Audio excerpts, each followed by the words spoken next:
thank you. Ayan, uuwi na daw yung mga installer natin. Thank you guys. Maraming salamat. Ayan. So, dito sa Wash Authority, nag-home service sila ng mga sasakyan na pwede nyong ipa-PPF at your own convenience. Hindi mo na kailangan maghanap o pumunta sa kanilang shop para magpagawa. Boss? Yes po. So mga client po natin na taga Isabela, taga Igaraw, Pangasinan, Baguio, yan, Ilocos po. Mas maganda tumawag na lang, mas practical, no? Magkano ang service charge pagka ganun? Depende po sa location po. Depende sa location. Pero usually, ano lang naman po, gas and ano lang. Gas lang. Kagaya ko, mas practical sa akin na busy kasi ako na magpa-service na lang. So ito, pinuntahan mismo nila to para i-PPF. Yan. Tsaka guys, tinan nyo naman yung garahe ni Sir Alfred, parang detailing siya. Hindi, kahit na hindi ganyan, di ba pinupuntahan nyo rin naman.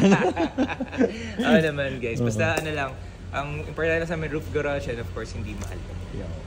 Sakto, reasonable maningil yan. Yes. Tsaka, bro, hindi naman mura eh. Quality kasi. Yes. Kasi hindi mura ang quality. Tama po yan. Naintindihan natin yan kasi yan din ang gusto natin eh. May bigay yung quality.